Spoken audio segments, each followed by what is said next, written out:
Bismillahirrahmanirrahim. Assalamualaikum warahmatullahi wabarakatuh.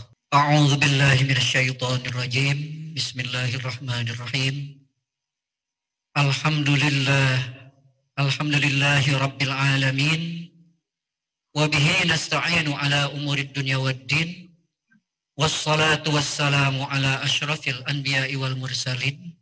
Sayyidina wa maulana Muhammadin sallallahu alaihi wasallam wa ala alihi wa ashabihi ajma'in. Asyhadu an la ilaha illallah wahdahu la syarika lah wa asyhadu anna sayyidana Muhammadan abduhu wa rasuluhu la nabiyya ba'dah. Allahumma shalli ala sayyidina Muhammad wa ala ali sayyidina Muhammad. Qala Allah ta'ala fil Qur'anil Karim wa huwa asdaqul qailin. A'udzu billahi minasyaitonir rajim. Bismillahirrahmanirrahim. Subhanallazi asra bi'abdihi lailan minal masjidil harami ilal masjidil aqsa. Lailan minal masjidil harami ilal masjidil aqsa allazi barakna haulahu linuriyahu min ayatina. Innahu huwas sami'ul basir. Shadaqallahul azim. Al-ayah. Wa qala an-nabiyyu sallallahu alaihi wasallam as-salatu mi'rajul mu'minin amma ba'du. Yang saya hormati Bapak Kepala Sekolah SMA Negeri 1 Kota Bandung. Yang saya hormati para wakil kepala sekolah, baik itu bagian kesiswaan, kurikulum, kesaranaan, sarana prasarana, ataupun keuangan dan lain sebagainya. Juga yang kita semua hormati Bapak Ibu guru, para tenaga pendidik dan juga tenaga kependidikan SMA Negeri 1 Kota Bandung. Marilah kita ucapkan syukur alhamdulillah kehadrat Allah Subhanahu wa taala yang Maha Ghafur, yang alhamdulillah telah memberikan kita umur, juga kesehatan, lahir serta batin yang kita rasakan sekarang ini. Sehingga berkat takdir iradah Allah Subhanahu wa taala, pada kesempatan yang berbahagia ini di pagi menjelang siang hari ini yang cukup cerah ya, di seputar wilayah atau lokasi SMA Negeri 1 Kota Bandung ini, secerah hati dan keikhlasan dari Bapak Ibu guru, tenaga pendidikan, juga para siswa dan siswinya yang rata-rata bapaknya serta siswanya ganteng bagaikan Arjuna, dan ibu gurunya serta siswinya semuanya cantik bagaikan bidadari dari surga. Amin ya rabbal alamin. Ganteng dan cantik dari sisi lahir, terutama yang paling utama adalah ganteng dan cantik dari sisi batinnya, itu memiliki keimanan, keislaman, ketakoruban kepada Allah yang kuat, hati yang ikhlas, serta karakter-karakter baik yang lainnya, cerminan dari keimanan serta ketakwaan kepada Allah Subhanahu wa taala. Alhamdulillah, patut kita syukuri bahwa kesempatan ini kita bisa berkumpul, baik ini yang tatap muka secara luring ya, offline, juga para siswa-siswi sekalian yang tatap muka secara online atau tatap maya ya. Jadi ada tatap muka secara luring, ada secara daring. Tatap muka langsung, ada tatap maya. Bukan berarti maya romantir ya, atau luna maya, bukan. Salawat serta salam. Semoga Allah Subhanahu wa taala kecerkan ya, bahasa Sundanya, kocorkan kepada junjungan Nabi besar paduka alam, Habibana wa Nabiyana Muhammad sallallahu alaihi wasallam, serta keluarganya, juga para sahabatnya, para tabi'in, para tabi'it tabi'in, para wali, para ulama, guru-guru kita semuanya, orang tua kita yang soleh dan solehah yang telah mendahului kita, sampai kepada umatnya ila akhir zaman. Mudah-mudahan kita semuanya diakui oleh Rasulullah SAW sebagai umatnya yang nanti bisa bersama-sama bersama beliau di surga nanti. Amin ya Allah, ya Allah ya Rabbal Alamin. Bapak Ibu, juga para siswa dan siswi sekalian yang berbahagia, pada kesempatan kali ini merupakan sebuah momen, yaitu dalam rangka panitia Hari-Hari Besar Islam SMA Negeri 1 Kota Bandung menyelenggarakan peringatan Isra dan Mi'raj Nabi besar Muhammad Sallallahu Alaihi Wasallam. Walaupun di masa pandemi, akan tapi kita tetap selalu melaksanakan berbagai kegiatan atau aktivitas yang positif. Apalagi ini bernilai ibadah. Insya Allah, semoga kita semuanya memiliki niat untuk beribadah kepada Allah Subhanahu Wa Taala. Tidak ada niat-niat atau motivasi-motivasi yang lain kecuali hanya melaksanakan perintah Allah. Di antaranya yang pertama adalah untuk melaksanakan ibadah kepada Allah Subhanahu Wa Taala. Kalau mencari ilmu, memperkuat keimanan dan keyakinan, mengupdate kesegaran iman kita, ketakoruban kita kepada Allah Subhanahu Wa Taala, itu adalah merupakan kewajiban sebagai seorang hamba dari Allah Subhanahu Wa Taala. Itu yang pertama, memperkuat keimanan dan keyakinan, memperdekatkan diri kita semakin tebal kepada Allah Subhanahu Wa Taala. Yang kedua adalah untuk menjalin silaturahim. Anda mengatakan silaturahmi sama saja, yaitu nepungkan rasa kasih dan sayang. Walaupun kita selama ini tidak bertemu langsung dengan Bapak Ibu guru, dengan teman-teman kita, sahabat-sahabat kita seperti biasanya, karena sekarang kita sedang dalam kondisi pandemi. Akan tetapi masih ada cara lain, yaitu dengan secara online, dengan kemajuan ilmu pengetahuan dan teknologi. Sekarang zaman teknologi canggih. Alhamdulillah kita masih tetap bisa bertemu. Ini sebuah anugerah dari Allah Subhanahu Wa Taala. Tetap melangsungkan silaturahim. Walaupun ada 1-2 secara physical distancing di sini di aula SMA Negeri 1 Kota Bandung ini berkumpul bersama-sama untuk silaturahmi.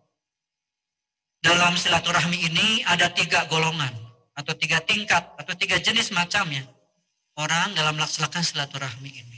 Menyambungkan kasih dan sayang. Yang pertama ada yang disebut dengan munqati. Yang kedua ada yang disebut dengan mukafi. Dan yang ketiga ada yang disebut dengan muasil. Alhamdulillah ini di sini saya berkat wasilah kegiatan peringatan Isra Mi'raj ini bisa bertemu dan kebetulan wasilahnya Bapak Ustaz atau Bapak Guru Asep Tori. Ini kebetulan adalah teman sahabat saya seperjuangan di IRMA Provinsi Jawa Barat ya, Ikatan Remaja Masjid Provinsi Jawa Barat. Saya kebetulan sebagai pembina IRMA bersama-sama Pak Asep Tori, juga mungkin ada salah satu guru di sini, Kang Rifa Anggiana ya. Kebetulan pendiri IRMA dan alhamdulillah sampai sekarang IRMA terus eksis dalam berbagai kegiatan. Banyak sekali, hampir tiap hari sepertinya. Tiap minggu, tiap bulan itu selalu dipadati dengan berbagai kegiatan positif. Dan alhamdulillah ini kader-kader IRMA-nya, para pendiri dan pembinanya bersemai muncul dari SMA Negeri 1 Kota Bandung. Ini merupakan sebuah kebanggaan ya buat SMA Negeri 1 Kota Bandung. Di Jawa Barat dan insya Allah mudah-mudahan nanti siarnya bisa sampai ke tingkat nasional. Dan alhamdulillah memang tingkat nasional pun sudah mulai melihat kepada eksistensi dari IRMA ini. Insya Allah SMA Negeri 1 juga terangkat karena ini kader-kader gurunya bermunculan dari sini. Alhamdulillah. Mudah-mudahan siswa-siswinya pun berprestasi, berakhlak mulia, sehat, lahir batin, cagar bagar pintar. Termasuk Bapak Ibu gurunya tentunya, dan SMA Negeri 1 mendapatkan kemajuan dalam berbagai bidang dari waktu ke waktu. Amin ya Rabbal Alamin. Terutama dalam melahirkan generasi yang solih dan solihah, cagar bagar pintar, menuju kepada salah satu jargon dari pembangunan Provinsi Jawa Barat, Tatar Sunda, yang telah dicanangkan oleh Bapak Emil atau Kang Emil dan seluruh jajarannya, beserta seluruh masyarakat Jawa Barat, itu Jabar juara lahir dan batin. Insya Allah mudah-mudahan dari SMA Negeri 1 ini bermunculan generasi-generasi yang kuat, tangguh, kreatif. Amin ya Allah, ya Rabbal Alamin.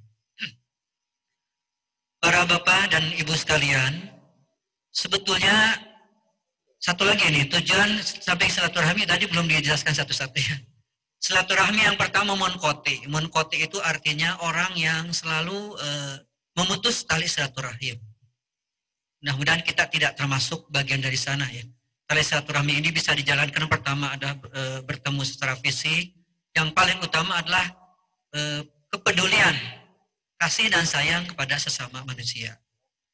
Udah otomatis kalau kasih dan sayang kepada Allah Subhanahu wa taala dan kepada Rasulnya itu termasuk bagian dari kewajiban kita sebagai hambanya. Hablum minallah. Yang keduanya adalah hablum minan nas, yaitu menjalin kasih dan sayang dengan sesama manusia. Dan hablum minal alam, menjalin kasih dan sayang dengan lingkungan sekitar, baik tanam-tanaman, tumbuhan, alam sekitar kita, hewan dan sebagainya. Nah ini kelompok munkoti ini selalu memutus tali silaturahmi. Tidak ingin bertemu, tidak ingin bertegur sapa. Auzubillah min zalik ya, kita tidak termasuk itu. Kemudian selalu merugikan orang lain, selalu membuat keresahan-keresahan sehingga hubungan antara kita dengan kita itu menjadi renggang. Tapi tidak demikian dengan orang yang kedua yaitu mukafi. Kalau yang mukafi ini, kalau orang lain berbuat baik, maka dia akan membalasnya dengan kebaikan. Tapi kalau orang lain berbuat buruk kepadanya, dia membalas juga dengan keburukan. Nah ini kelompok yang kedua orang dalam titel yang kedua, level yang kedua dalam silaturahmi. Nah yang paling baik di hadapan Allah Subhanahu wa taala adalah titel muwasil. Muwasil artinya orang yang selalu menjalin hubungan yang baik, silaturahmi, harmonis ya. Yaitu apakah orang lain berbuat baik kepada dia ataupun berbuat buruk kepada dia, merugikan atau menguntungkan, dia tetap terus menjalin silaturahmi, terus menebar kebaikan. Nah mudah-mudahan kita semuanya termasuk sebagaimana yang disabdakan Rasulullah SAW, Bismillahirrahmanirrahim, man kana yu'minu billahi wal yawmil akhiri falyasil rahimahu. Barang siapa yang mengaku beriman, yakin pada Allah Subhanahu wa taala dan akan adanya hari akhir, maka falyasil rahimahu. Hendaklah dia terus menjalin tali silaturahmi.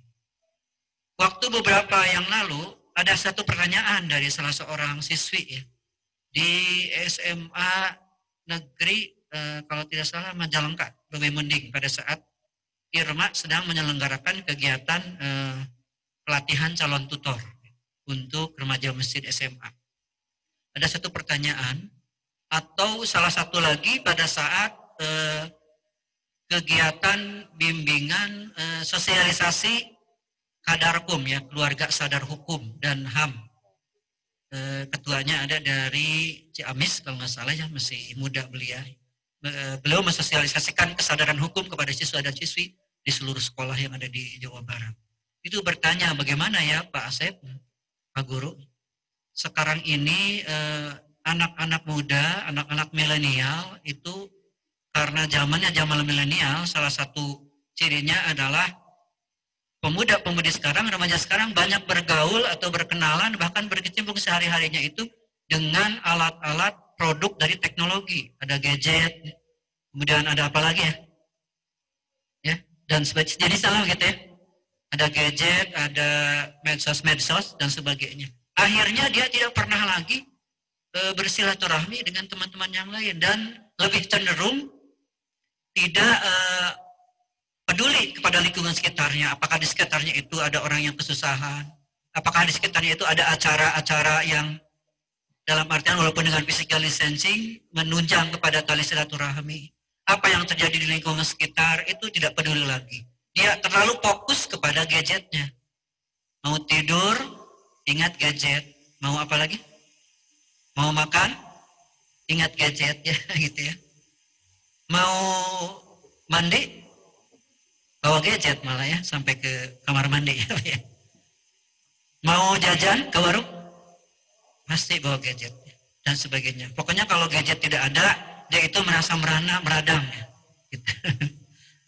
Hidup tanpa gadget terasa hampa gitu ya. Padahal sebetulnya adalah Yang paling utama adalah hidup tanpa iman justru hidup akan kesasar. Itu yang sebetulnya. Hidup tanpa ilmu maka akan terlantar. Hidup tanpa cinta badan menjadi gemetar. Pada saat diputus cinta badan tergelepar-gelepar. Itu kata siswi SMA Negeri 1 Kota Bandung ini. Katanya begitu ya Pak Septori. Kemarin gitu. Nah gitu. Baiklah para siswa dan siswi sekalian.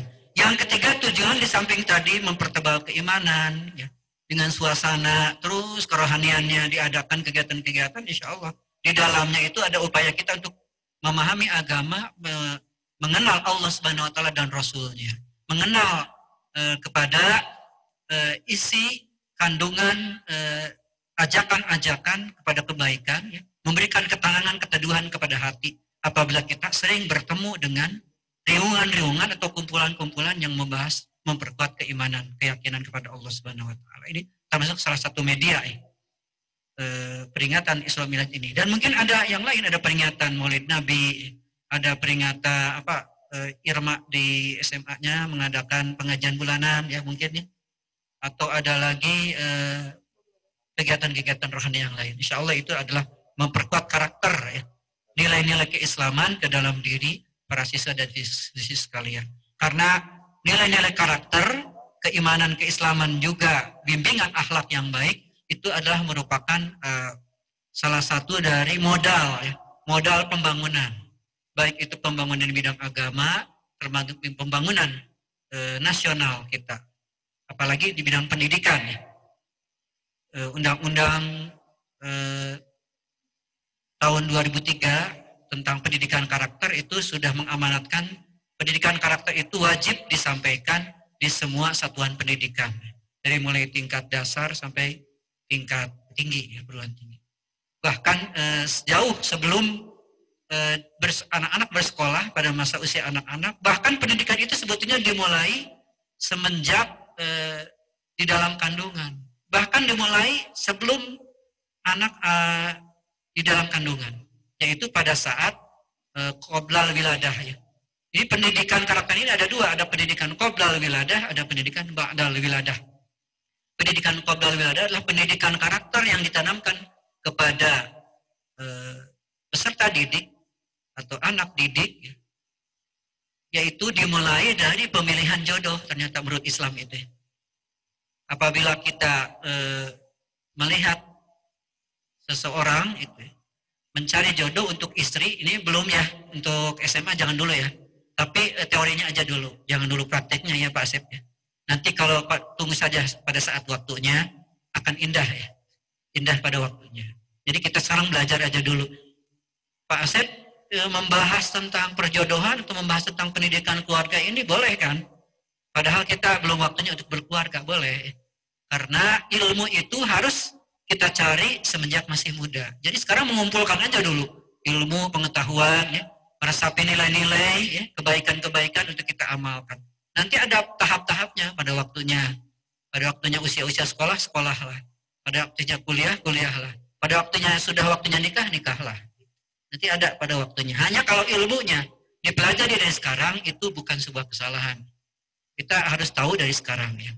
Bahkan dulu pada waktu Bapak masih kuliah sempat mengadakan kegiatan BKS untuk anak-anak remaja dari usia 13 tahun sampai 19 tahun. Namanya BKS, Bimbingan Keluarga Sakinah. Bukan berarti anak-anak itu akan dinikahkan, tapi dari sejak awal dia mempelajari bagaimana menciptakan keluarga yang sakinah, mawaddah, warahmah. Dari sekarang ilmunya ya gitu ya.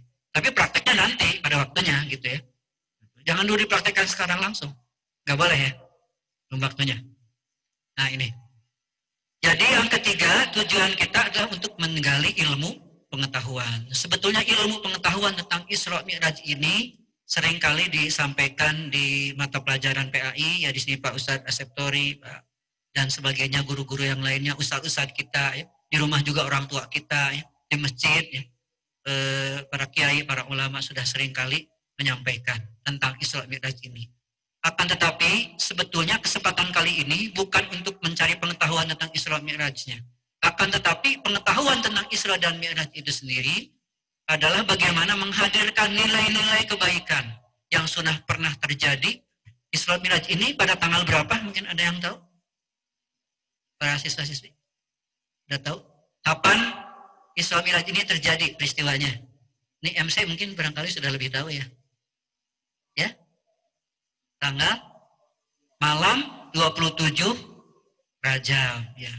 Yaitu tahun ke-10 kenabian. Jadi sejak Nabi Muhammad SAW diangkat jadi Nabi, tahun ke-10-nya Rasulullah SAW diisrakan dan dimi'rajkan oleh Allah Subhanahu wa Ta'ala. Buktinya mana bahwa Rasulullah itu diisrakan dan dimi'rajkan? Mari kita bacakan salah satu firman Allah Subhanahu wa Ta'ala yang sudah tadi dibacakan oleh Qori, yaitu Al-Quran surah Al-Isra atau Bani Israel surat ke-17 ayat 1. Bapak bacakan boleh ya sekarang. A'udzu billahi minasy syaithanir rajim.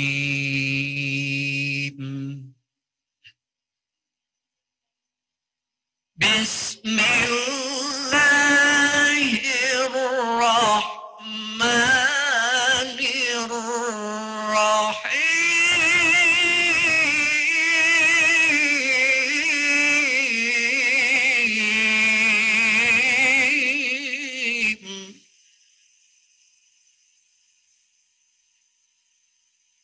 Subhanalladzi asra bi'abdihi laylan minal masjidil haram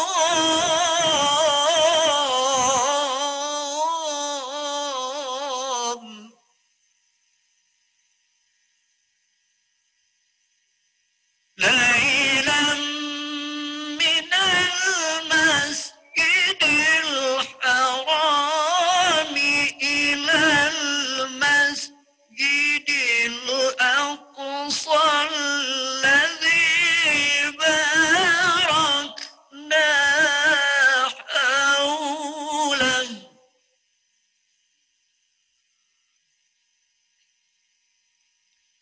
الذي باركنا حوله لنريه من آياتنا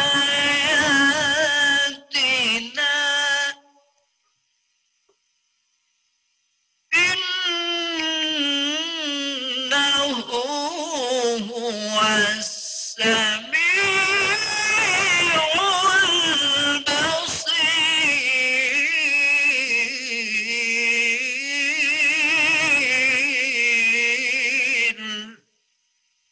Sadaqallahul azim.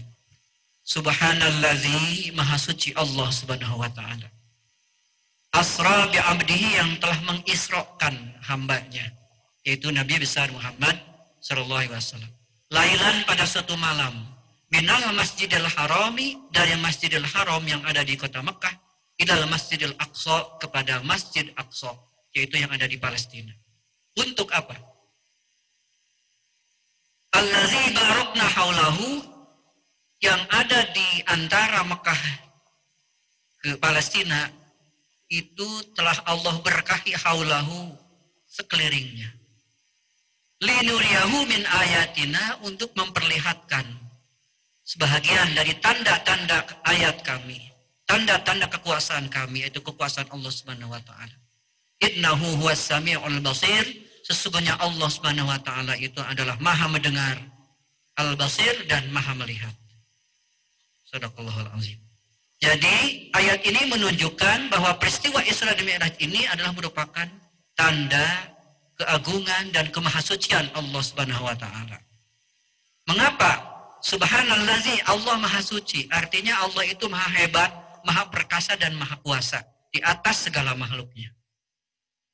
Artinya peristiwa Isra dan Mi'raj ini mengandung kejadian-kejadian, peristiwa-peristiwa yang sangat luar biasa, yang di luar nalar otak manusia, di luar rasio kita, di luar akal. Mengapa di luar akal? Karena Isra dan Mi'raj Nabi besar Muhammad SAW itu dilaksanakan hanya dalam sepertiga malam. Sepertiga malam itu kalau malam itu dari jam 6 sampai jam 6 lagi 12 jam ya. Berarti 12 kali sepertiga sekitar jam setengah 4 atau jam 4-an. Dan subuh kembali lagi ke rumah. Nah ini luar biasa. Padahal perjalanan peristiwa-peristiwa itu sangat banyak sekali. Dari mulai Isra, dari Masjidil Haram ke Masjidil Aqsa itu banyak peristiwa-peristiwa ataupun kejadian-kejadian. Itu panjang sekali ya.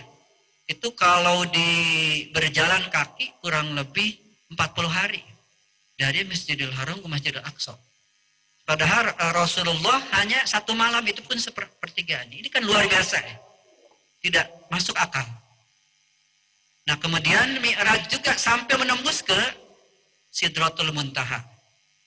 Dari Masjidil Aqsa kemudian dibimbing oleh malaikat lewat dengan kendaraan buruk ya.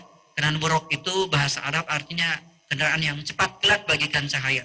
Mungkin kalau dihitung dengan ilmu kecepatan cahaya ya, ada rumusnya ya. Di SMA nanti tolong bagaimana ya buruk ini kecepatan cahayanya berapa per detik, kilometer per detik. Nah itu ya. Itu tidak masuk dihitung juga sudah sampai sudah sampai habis kertas untuk menghitung, sulit terhitung, sulit masuk akal rasio. Ini artinya ada sesuatu yang tidak selalu dimengerti oleh akal rasio. Menurut Profesor Dr. Ahmad Tafsir, salah satu guru besar di UIN Sunan Gunung Bandung, bahwa suatu kebenaran itu bisa kita dapatkan melalui 3 cara. Ada yang kebenaran itu bisa didapatkan dengan pendekatan sains, ada kebenaran yang didekati dengan pendekatan filsafat, ada kebenaran yang didapatkan dengan pendekatan intuisi. Sebetulnya untuk peristiwa Isra Mi'raj ini ketiga-tiganya bisa didekati dengan 3 pendekatan. Mohon maaf ini ya, walaupun ini tingkat kuliah, tapi nggak apa-apa bawasannya. Jadi kalau kebenaran didapatkan, diteliti, kemudian sampai didapatkan lewat penelitian itu dengan pendekatan sains, artinya kebenaran-kebenarannya dengan perhitungan-perhitungan yang matematis atau perhitungan-perhitungan sesuai dengan rumus-rumus kimia fisika.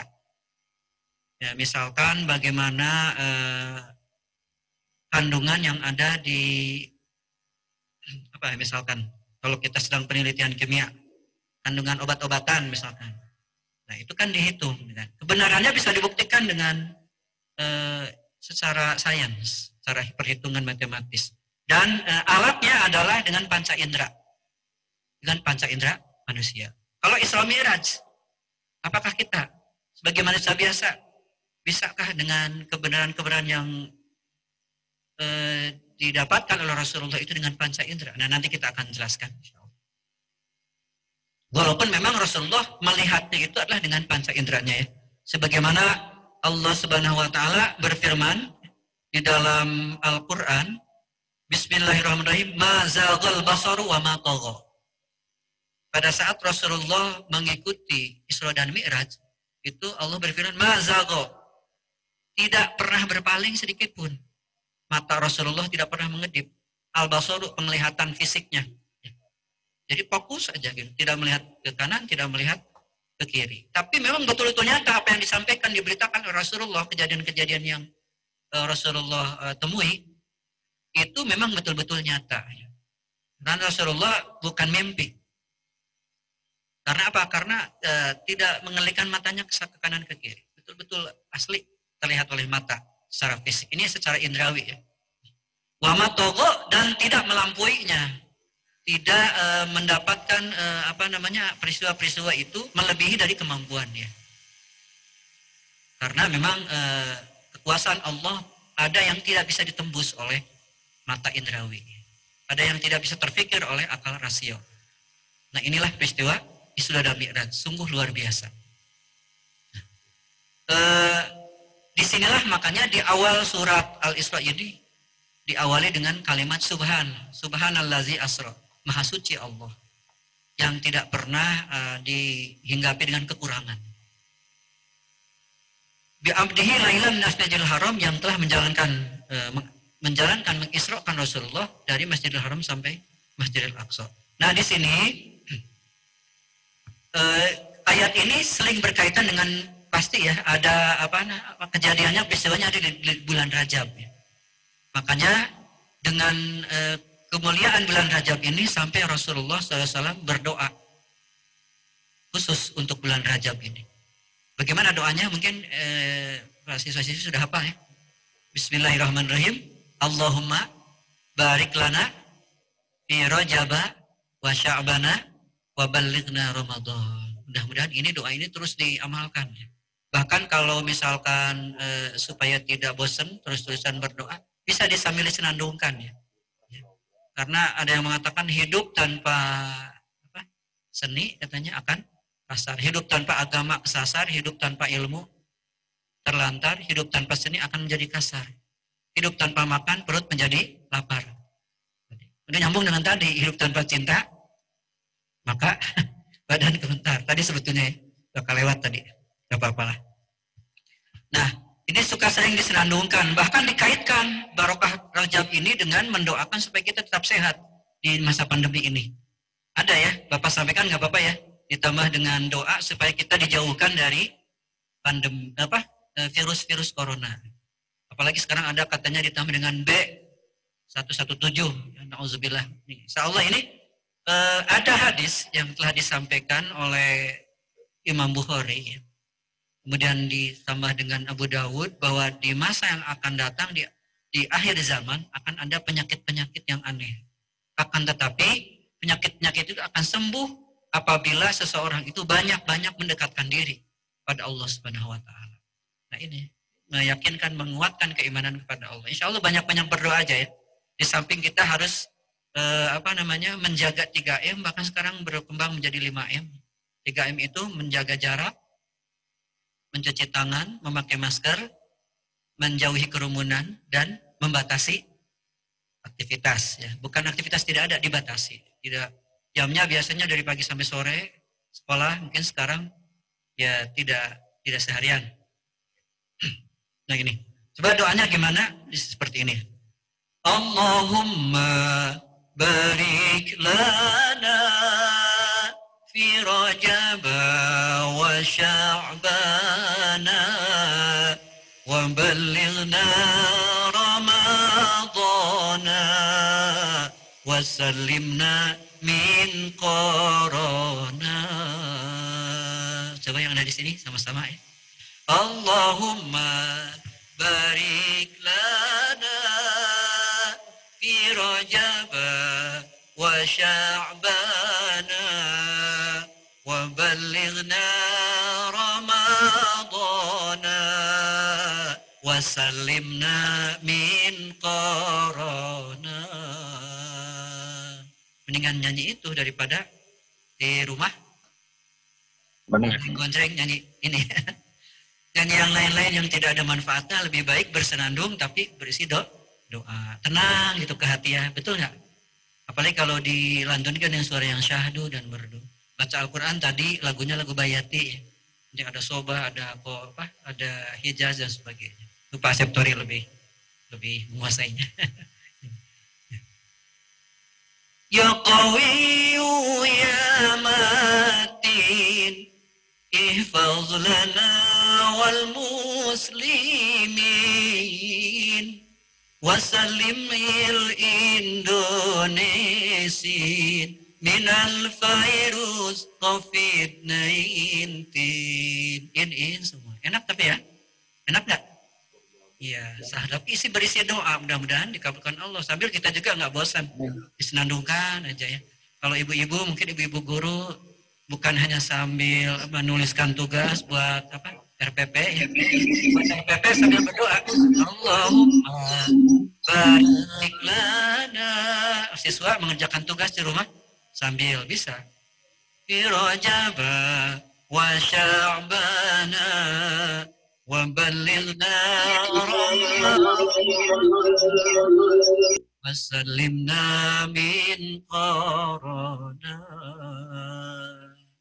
Kalau ibu-ibu guru, kalau sudah sore hari, sudah beres RPP-nya Bu ya, Terus masak, persiapan masak. Sambil membuat sambal, bisa sambil itu. Allahumma barik lana, sambil pakai mutu itu ya, coret. Sambal ibu ya, sambal ibu ya. Firojaba wa syabana. Ternyata bapaknya anak-anak dari belakang, ibu cepat ini masak lama banget buat sambal. Akhirnya dipercepat. Allahumma barik lana firojaba wa syabana. Bisa ya. Sambil gerak cepat juga bisa ya. Alergo dengan nada yang cepat. Nah insya Allah nanti kalau ingin doa ini nanti ke Pak Ustadz Asep Tori nanti bisa ya. Kalau nadanya seperti apa boleh direkam lah nggak apa-apa. Pak Asep, aku berkesan banget ya dengan Pak Asep dari senandungnya enak banget. Alhamdulillah. Mudah-mudahan ya bisa memberikan nuansa yang tenang gitu ya. Kalau menghadapi COVID-19, Corona dan sebagainya, kita harus tenang. Salah satu ketenangan itu adalah banyak-banyak bermunajat kepada Allah Subhanahu wa taala. Berzikir kepada Allah Subhanahu wa ta'ala. Ala bizikrillah tatmainnul qulub. Hendaklah engkau berzikir kepada Allah, maka insya Allah pasti hatimu akan tenang. Kayak ini. Ini sebetulnya berkaitan dengan Isra Mi'raj ini kalau disampaikan bisa berjam-jam sehari semalam juga nggak akan banyak sekali. Tapi kita persingkat aja ya, mungkin sampai jam berapa nanti? Setengah 12-an atau lebih. Ternyata tadi Bapak deg-degan bisa enggak ya nanti bicara di depan anak-anak atau Bapak Ibu guru SMA Negeri 1 yang memang bagus-bagus gitu ya. Tapi ternyata alhamdulillah sangat kekeluargaan dan serasa di rumah sendiri di sini. Alhamdulillah. Akrab ini. Jadi akhirnya Pak Asep jadi nggak grogi lagi. Alhamdulillah. Ini begitu antusias mengikutinya yang ada di sini ataupun di rumah masing-masing ya. Alhamdulillah. Nah, sebelum Rasulullah SAW di Isra dan Mi'rajkan, itu Rasulullah pernah mendapatkan kesusahan, kesedihan dan kebingungan yang tiada terkira. Ya. Karena ternyata memang kesusahan dan kesedihan dan kebingungan itu adalah merupakan fitrah manusia, merupakan ujian dari Allah Subhanahu wa taala bagi orang-orang yang beriman.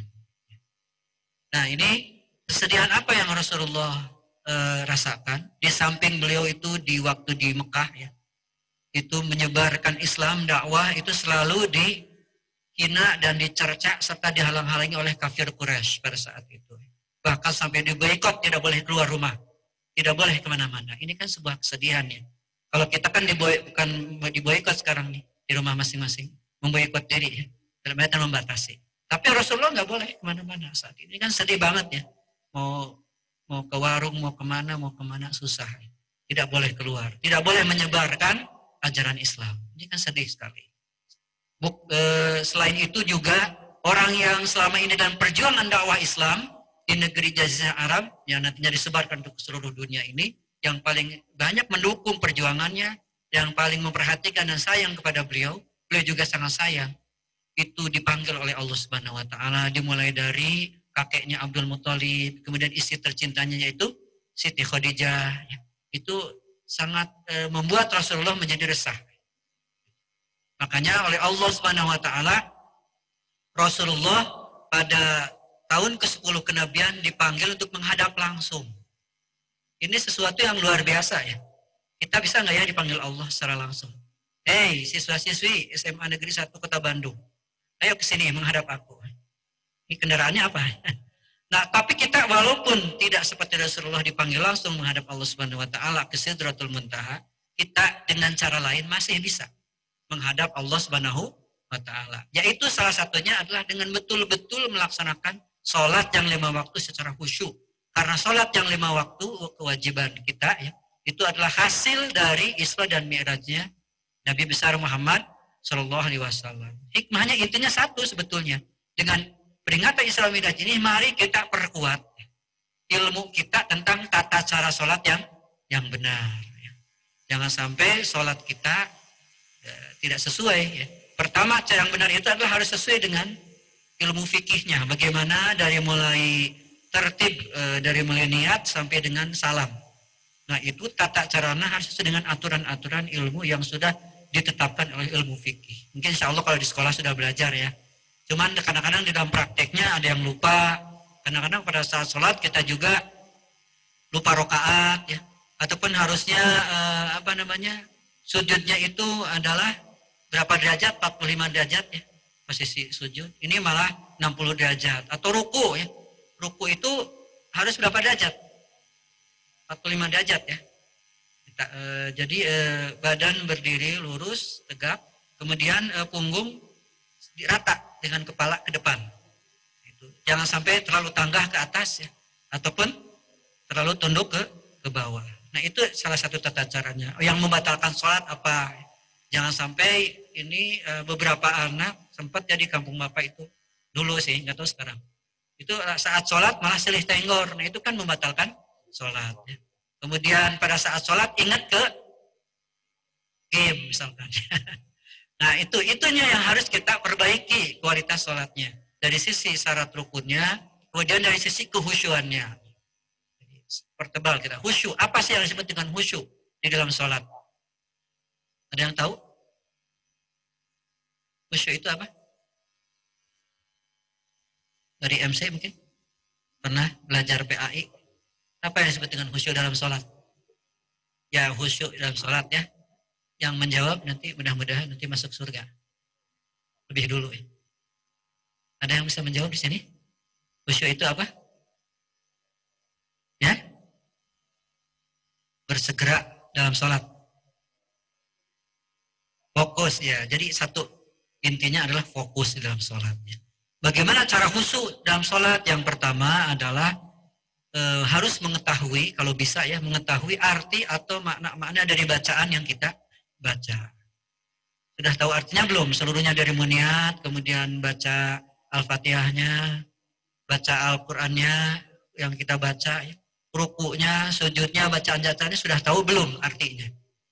Belum. Insya Allah sudah tahu ya. Yang belum tahu ya terus dihafalkan arti-arti atau terjemahan dari bacaan yang kita baca sampai dengan salam.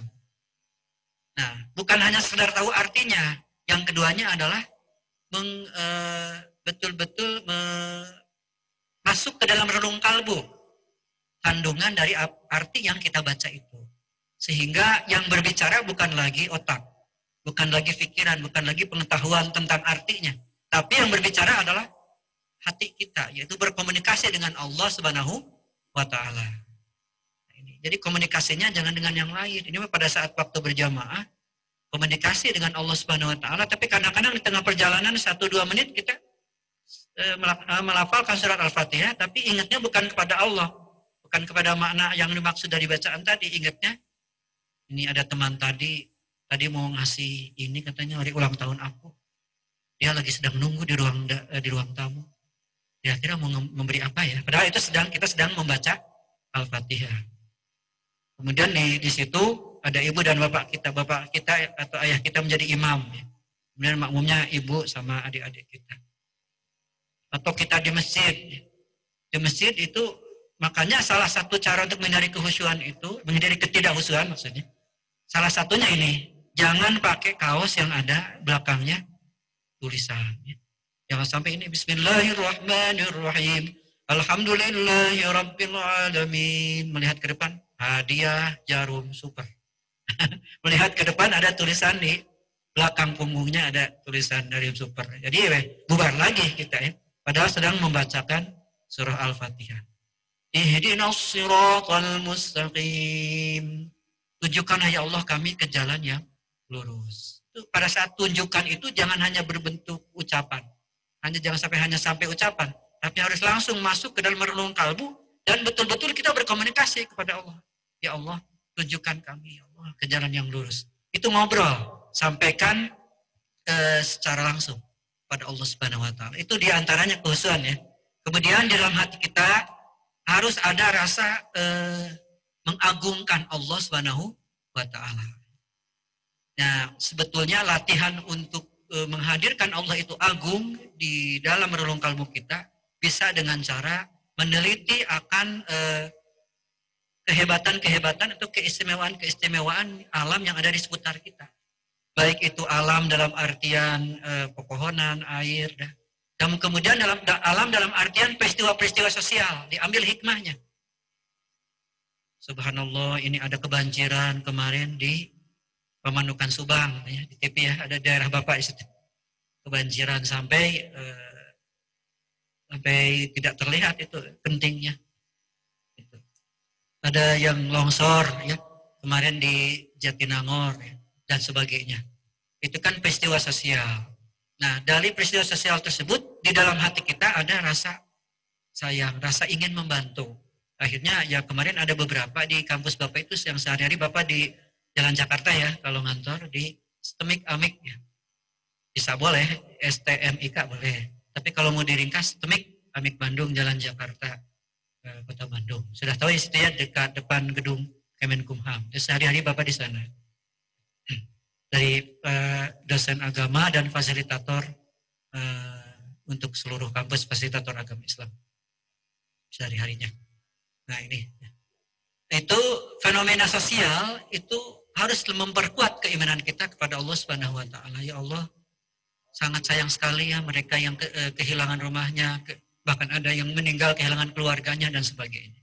Nah itu fenomena sosial yang terus kita teliti dan kita resapi, diambil hikmahnya. Bagaimana kalau dengan apalagi kalau keluarga saya, ya. Kemudian berkat keagungan Allah pula akhirnya Allah mendatangkan pertolongan. Banjirnya surut kembali, longsornya kembali bisa ditata kembali. Nah ini. Kemudian banyak sekali lah peristiwa yang sehari-hari. Gak usah jauh-jauh di tubuh kita aja ya. Kalau kita teliti kekuasaan Allah di tubuh kita. Karena ada salah satu filsafat mengatakan bahwa Allah itu adalah sang holik. Kemudian bercermin holik, dan dari cermin itu memancar pada makhluk-makhluk. Jadi sebetulnya semua yang ada di dunia ini, kullu ma siwallah, semua makhluk selain Allah Subhanahu wa taala pasti ya, itu adalah pancaran dari Allah Subhanahu wa taala. Bila kita melihat pemandangan, tidak hanya sekedar pemandangan. Bila kita melihat kejadian, peristiwa, tidak hanya kejadian peristiwa, tapi ada kekuasaan Allah di dalamnya. Di dalam peristiwa itu, kekuasaan Allah di dalam pemandangan yang indah. Ada kekuasaan Allah di dalam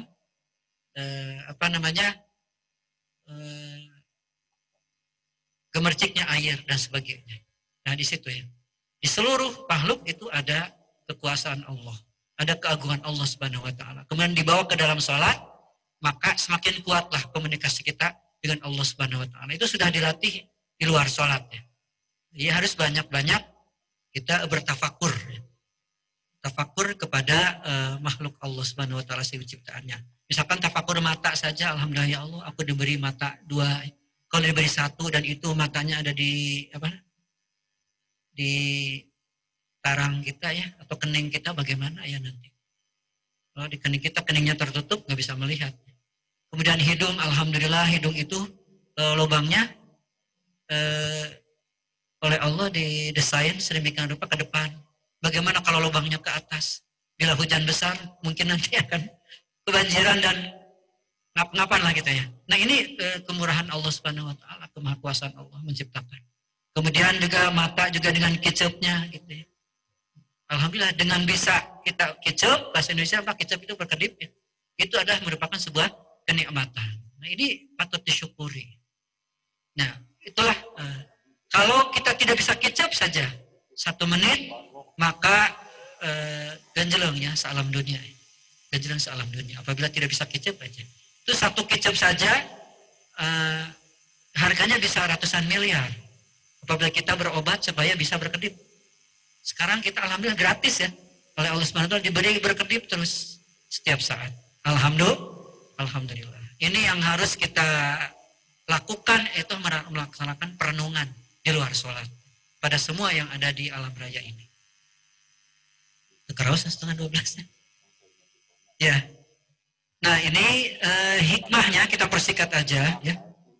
Jadi kalau diungkapkan sebelum Rasulullah diisrokan, dimi'rajkan, itu dibersihkan dulu hatinya oleh malaikat. Dibersihkan hatinya bukan berarti hati Rasulullah itu kotor.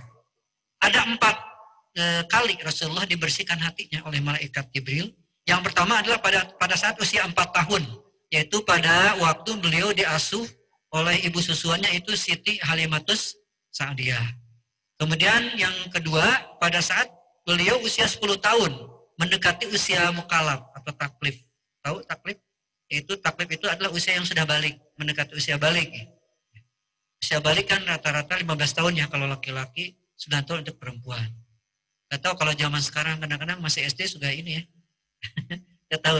karena makanan sekarang udah mengandung hormon yang tinggi, akhirnya masih SD juga sudah kelihatannya agak beda sekarang. Nah, supaya apa? Waktu usia 10 tahun itu supaya seorang pemuda Rasulullah SAW tidak memiliki atau bercampur hatinya dengan kekotoran-kekotoran atau kecacatan-kecacatan baik fisik maupun mental. Kemudian yang ketiga adalah pada usia 40 tahun saat Rasulullah diangkat menjadi Rasul. Supaya apa? Supaya Rasulullah dengan hati yang bersih akan mampu menerima wahyu dari Allah Subhanahu wa taala. Itu sangat hebat, luar biasa diturunkannya wahyu, itu berat bagi Rasul ya. Sampai menggigil badannya Rasul karena semakin beratnya menerima wahyu dari Allah. Nah, kemudian di Isra Mi'raj dibedah hatinya Rasulullah oleh malaikat, dibersihkan, disucikan dengan air Zam-Zam. Itu untuk apa? Supaya nanti Rasulullah SAW bisa kuat dan tahan menghadapi peristiwa-peristiwa di Isra Mi'raj, dan juga imannya semakin tebal dan kuat kokoh pada saat Isra dan Mi'raj. Nah, ini ada yang mengatakan Isra Mi'raj itu dengan ruh saja, ada yang mengatakan dengan jasad saja, dan jumhur ulama mengatakan Rasulullah SAW itu Isra Mi'raj itu dengan jasad dan ruh. Ya. Kalau dengan ruhnya saja, tak mungkin orang-orang kaum Quraisy, kafir Quraisy pada saat itu percaya. Memang pada saat Rasulullah gak ada sholat subuh, kemudian menyampaikan pengalaman Isra dan Mi'rajnya ini. Pada kaum Quraisy dan kafir Quraisy tidak percaya. Coba kalau memang engkau, hai Muhammad, Isra Mi'raj itu dari Mekah ke Masjidil Aqsa, coba detil-detil Masjidil Aqsa, pintunya ada berapa, kemudian jendelanya ada berapa, dan sebagainya. Coba sampaikan kepada kami. Karena Rasulullah tadi itu betul-betul melihat dengan kasat mata apa yang terjadi, maka disampaikan detail-detailnya akhirnya ya, tapi tetap saja orang kafir Quraisy tetap tidak percaya. Yang pertama kali percaya dan yakin adanya sebenarnya itu adalah Sayyidina Abu Bakar. Maka disebut dengan As-Siddiq, artinya orang yang paling awal membenarkan dan meyakini apa yang Rasulullah alami ya pada saat Isra Mi'raj. Kita langsung saja, ada 5 hikmah ya dari Isra Mi'raj ini. Sedikit 5 menit lagi boleh ya? Yang pertama, Isra Mi'raj ini adalah merupakan bentuk kasih dan sayang dari Allah Subhanahu wa taala. Artinya melihat Rasulullah begitu sedihnya, Ummul Huzni ditinggalkan oleh keluarganya, maka Rasulullah ditegarkan oleh Allah Subhanahu wa taala dan diajak jalan-jalan dengan memanggil malaikat ya, untuk mendampinginya. Pada saat di perjalanan, Rasulullah pernah melihat satu kejadian pada saat dari Mekah ke Masjidil Aqsa ya. Yaitu ada suatu umat manusia ya, yang dia anehnya menghancurkan kepalanya sendiri dengan tangannya, dengan batu. Kemudian setelah hancur, dia hidup lagi. Nah, ini aneh kan ya? Itu ada di depan Rasulullah sekali. Maka malaikat berkata, tahukah wahai baginda apa itu? Saya tidak tahu wahai Jibril. Jibril menjelaskan itu adalah gambaran makhluk manusia atau umatmu nanti di akhir kelak yang suka meninggalkan sholat 5 waktu. Jadi di akhirat kelak nanti pada saat dikumpulkan di padang mahsyar, biasanya orang yang berani meninggalkan sholat yang 5 waktu, maka selama dia menunggu dihitung-hitungan amal itu, dia terus-menerus melakukan aktivitas menghancurkan kepalanya atau badannya sampai hancur. Kemudian dia tumbuh lagi, sehat lagi seperti sedia kala, itu lagi. Itu siksaannya. Siksaan bagi orang yang melalaikan sholat. Man taraka sholatan khamsin fajaza'uhu ya. Finari khalidan fiha. Barang siapa yang sengaja meninggalkan sholat yang wajib 5 waktu, maka siksaannya adalah dibalas, dimasukkan ke dalam neraka jahanam. Khalidan fiha, yang abadi di dalamnya tidak pernah akan dikeluarkan. Na'udzubillah, summa na'udzubillah. Nah, ini bentuk kasih sayang. Intinya, semua kesedihan yang dialami Rasulullah itu adalah merupakan cobaan, ujian dari Allah Subhanahu wa taala. Kalau dikaitkan dengan pandemi sekarang, pandemi ini kalau adalah merupakan sebuah ujian dari Allah Subhanahu wa taala. Coba yang biasanya kita beraktivitas bebas, kita tidak bisa. Jadi akhirnya ngerem sendiri ya di dalam kamar, di dalam rumahnya. Tidak bisa beraktivitas dengan bebas karena untuk menghilangkan jejak virus-virus itu. Nah ini kan otomatis kalau kita kurang bersosial secara fisik seperti biasanya, akan mendatangkan kebosanan. Betul apa betul? Betul ya. Kemudian juga keputusasaan. Kemudian apalagi? Kekecewaan, kekhawatiran, sampai stres. Ini pasti ada dampaknya dari pandemi ini terhadap jiwa. Tapi orang Islam itu insya Allah.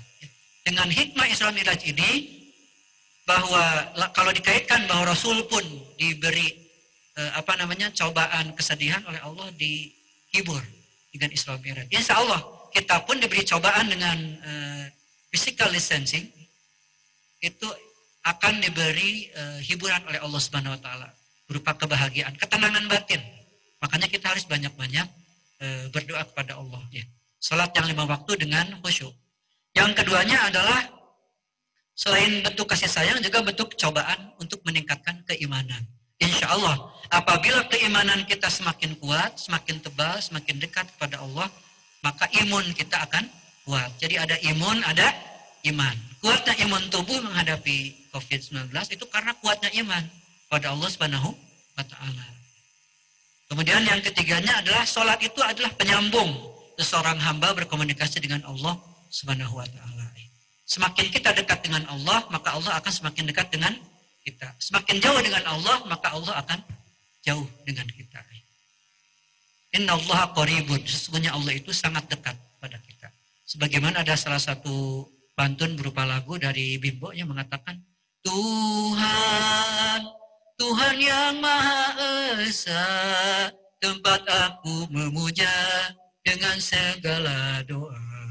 Aku jauh, engkau jauh, aku dekat, engkau dekat.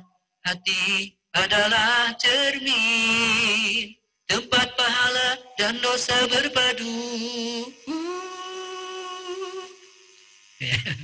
Oke, itu artinya semakin dekat dengan Allah, Allah akan dekat kepada kita. Semakin jauh dari, kalau kita jauh dari Allah, maka yang dekat apa?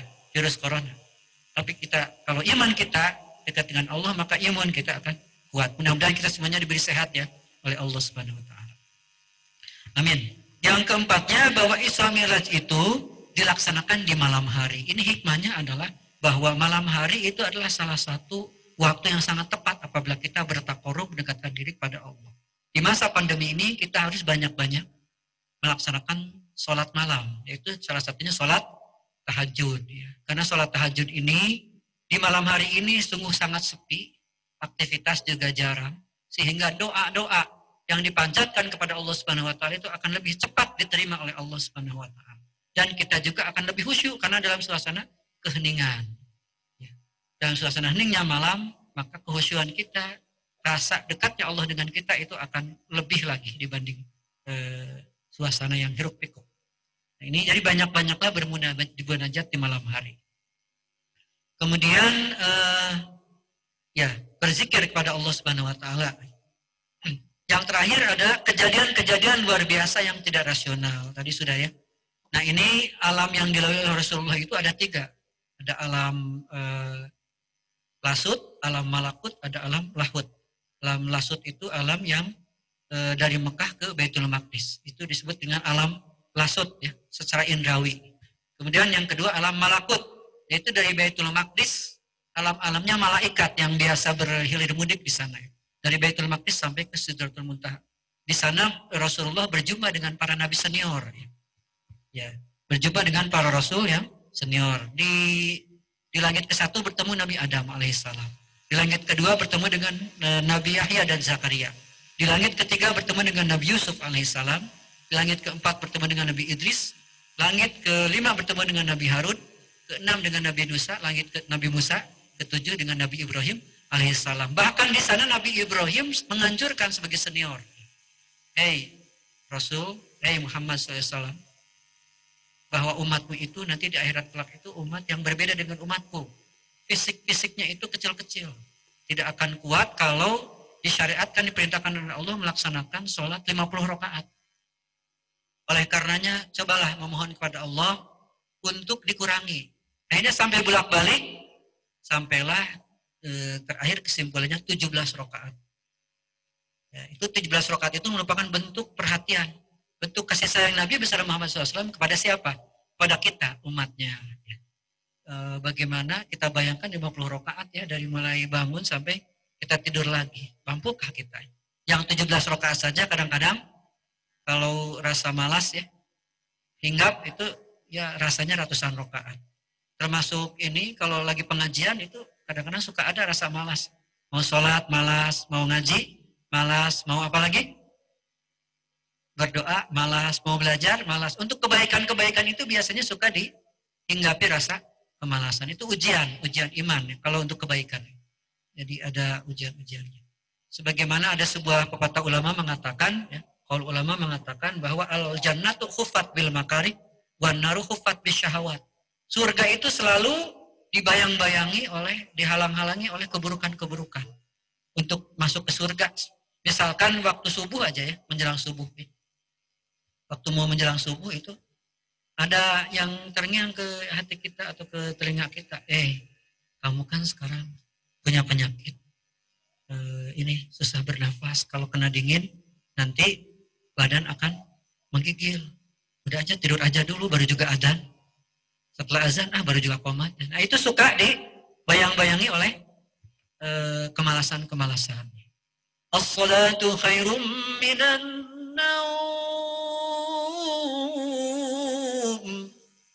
Diterjemahkan oleh anak muda, salat oge henteu naon-naon dan sebagainya. Akibatnya akhirnya ibunya, bapaknya, ayo jang, neng, cepat mau salat subuh. Yang ya ini mau bangun. Ternyata yang bangun apa coba? Pelentung bujurna wungkul kaluhur nih. Sirah dan kaki masih nyecap dina kasur. Nah, ini biasanya terus suka ada kemalasan-kemalasan. Al jannatu khuffat bil makari. Di pengajian kadang-kadang begitu juga. Beda dengan nonton Persib ya. Dengan nonton film Adebaran. Itu kan? Andin. Ya. Ini yang suka nonton beda nih. Matanya. Yang saya juga nih. Oh enggak ya? Enggak suka. Enggak telatnya. Ya. Nah ini. Al-jannatu khuffat bil makari wan naru khuffat bis syahawat. Kalau neraka itu suka dibayang-bayangi oleh keindahan-keindahan. Kalau untuk jalan ke neraka, ya, jangan sholat dulu. Itu game aja lah, game itu sekarang lagi sudah nilainya bagus-bagus loh, dapat hadiahnya. Kalau nanti bisa mengalahkan lawan. Nah itu kan akhirnya lupa saja, lupa pada lingkungan sekitar, lupa sudah masuk waktu sholat. Sampai dipanggil sama ibu juga, neng cepat ini ibu lagi masak nih, bantuin angkatin ini. Gotong gue nggak mau menjawab, gitu ya. Ini pengalaman bapak di rumah ya.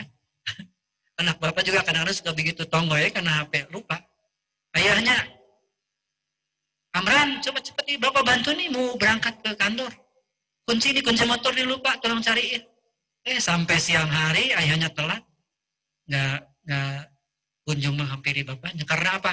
Karena terlalu terfokus kepada game. Nah ini nih anak-anak milenial sekarang itu salah satu kekurangannya. Tapi itu juga mudah-mudahan dengan hikmah Isra Mi'raj ini kita sudah mengurangi hal-hal yang memang harusnya menjadi kewajiban kita ya. Harus kita laksanakan. Jangan sampai kita lalaikan. Ya. Ini masih sonok ya, masih banyak hal yang akan disampaikan, tapi karena berhubung waktu sudah menunjukkan pukul 12 kurang 15 menit ya, atau kurang 14 menit. Ya, mudah-mudahan ini kelihatannya alhamdulillah masih betah ya. Alhamdulillahirabbil alamin. Ini ya ciri khas anak-anak SMA Negeri 1 Kota Bandung itu seperti itu. Kalau ikut pengajian ya tidak seperti apa yang dikatakan oleh salah satu ustadz saya di situ di kampung katanya. Kalau lagi pengajian itu beda dengan nonton Persib. Kalau ikut pengajian itu sugantet kuku pumuntir, aipek teh sirama-rama cenah Pak Asep. Sugantet tungkul ke zikir, aipek teh ada ya kana calana. Antuk beda dengan yang. Nah begitu dia helai masuk aja nyamuk caplok.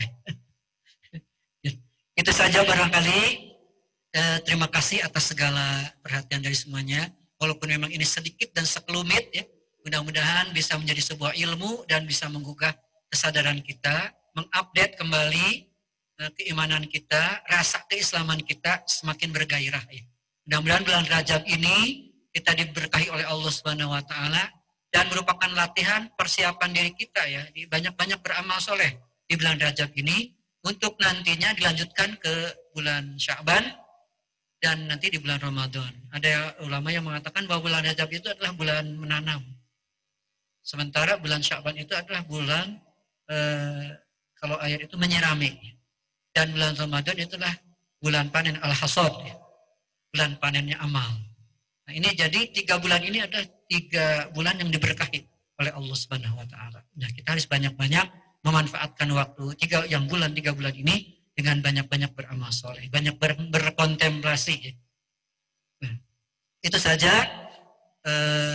lamun aya daun saga katutupan daun awi teu ayeuna sugan jaga, mudah-mudahan insyaallah urang patepang deui. Burung irian, burung naon? Burung cendrawasih. Cukup sekian. Terima kasih. Ya. Mudah-mudahan sedikit banyaknya saeutik seueurna mudah-mudahan sing aya manfaatna. Sasir sabeuneureun sing aya manfaatna. Kadewe bubar dari sini dari pengajian tinggal sieurna we jeung beunyeurna. Gitu ya. Ya, itu saja. Terima kasih sekali lagi. Mudah-mudahan salam silaturahmi buat semuanya dan mudah-mudahan silaturahmi kita akan terus berlanjut ila yaumil qiyamah. Dan semoga kita keimanan, keislaman serta ketakwaan kita semakin kuat, ya. Salat kita semakin berkualitas dan di masa pandemi ini kita semuanya dilindungi oleh Allah Subhanahu wa taala, selalu diberi sehat dan walafiat. Amin ya rabbal alamin. Wallahul muwaffiq ila aqwamit thoriq. Wassalamualaikum warahmatullahi wabarakatuh. Waalaikumsalam warahmatullahi wabarakatuh. Waalaikumsalam warahmatullahi wabarakatuh.